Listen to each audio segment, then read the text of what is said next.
साथियों, जय हिंद, नमस्कार। तो कैसे हैं आप सब? मैं उम्मीद करता हूं आप सभी सकुशल होंगे एवं अपने लक्ष्य को ध्यान में रखते हुए बहुत अच्छे से पढ़ाई कर रहे होंगे। साथियों, पिछले 16 जुलाई 2023 को उत्पाद दारोगा का एग्ज़ाम संपन्न हुआ है, जो कुल 100 सवालों का एग्ज़ाम था। तो साथियों, इसमें किस सब्जेक्ट से कितना सवाल पूछा गया था, यह बात आपको बहुत ज़रूरी है जानना, ताकि आने वाले एग्ज़ाम के लिए आप बेहतर ढंग से तैयारी कर सकें। तो बिना देर किए आपको मैं बताते चलूं। इसमें हिस्ट्री की बात करें तो मॉडर्न हिस्ट्री से 6 सवाल था, एंशिएंट से 2 सवाल पूछा गया था और मिडाइवल से मात्र 1 सवाल पूछा गया था। हिंदी से 4 सवाल था साथियों, और इंग्लिश से भी 4 सवाल ही था। ज्योग्राफी की बात करें तो ज्योग्राफी से कुल 14 सवाल था, जिसमें 13 सवाल सिर्फ इंडियन ज्योग्राफी से था और मात्र 1 सवाल वर्ल्ड ज्योग्राफी से था। मैथ की बात करें तो मैथ से मात्र 3 सवाल पूछे गए थे। उसके बाद साइंस में आते हैं। साइंस में साथियों फिजिक्स से 8 सवाल, बायोलॉजी से 7 सवाल और केमिस्ट्री से सिर्फ 1 सवाल पूछा गया था। करंट अफेयर से 9 सवाल पूछे गए थे। मिसलेनियस की बात करें तो मिसलेनियस में 16 सवाल पूछे गए थे। वर्ल्ड हिस्ट्री से 2 सवाल था और पॉलिटिकल साइंस की बात करें तो इसमें 9 सवाल पूछे गए थे साथियों, और अधिकतर सवाल अनुच्छेद से संबंधित था। और इकोनॉमिक्स से 11 सवाल पूछे गए थे। खेल जगत की बात करें साथियों तो 2 सवाल मात्र पूछे गए थे, इसमें कभी कभी 2 से ज़्यादा भी पूछते हैं। और फिल्म जगत से मात्र 1 सवाल पूछा गया था।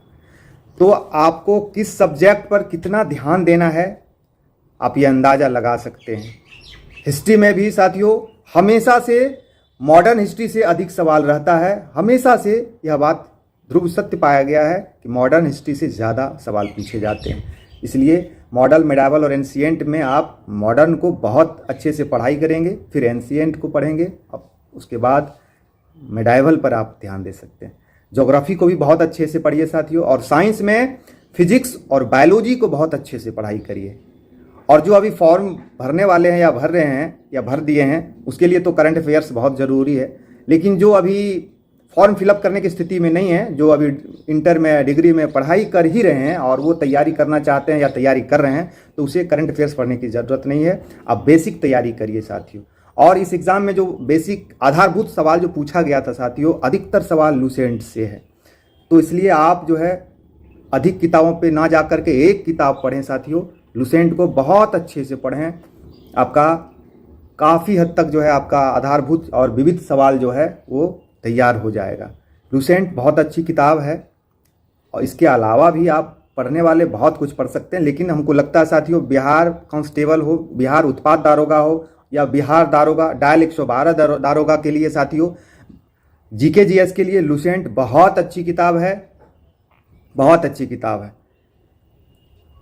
इसे जरूर पढ़ लें। इसके बाद आपका मन नहीं भरता है तो और कुछ पढ़ें। और साथियों, महत्वपूर्ण बात कि आप संबंधित एग्जाम का प्रीवियस ईयर क्वेश्चन बैंक जरूर सॉल्व करें। और एक ध्यान देने वाली बात है कि पिछले पूछे गए सवालों में से ही 35% प्रश्न जो है आने वाले एग्जाम में पूछे जाते हैं साथियों। पुराना जो भी प्रीवियस ईयर क्वेश्चन है उससे 35% क्वेश्चन पूछे जाते हैं। तो इसलिए वो बहुत महत्वपूर्ण है। प्रीवियस ईयर आप क्वेश्चन बैंक जरूर बनाएंगे। जानकारी आपको कैसी लगी कमेंट के माध्यम से साथियों बताएंगे, और आपके मन में और भी कोई सवाल हो तो ज़रूर पूछेंगे। और जो मेरे चैनल पर नए हैं वो चैनल को सब्सक्राइब कर लेंगे, और साथियों वीडियो यदि अच्छा लगे तो लाइक कर देंगे और सब शेयर भी कर देंगे। बाकी अपना बहुत ख्याल रखें, हमेशा क्रोध रहित रहें, खुश रहें, सेल्फ कंट्रोल अपना हमेशा रखें साथियों। तो बस इसी शुभकामनाओं के साथ कि आने वाला दिन आपका होगा। बहुत बहुत धन्यवाद। जय हिंद।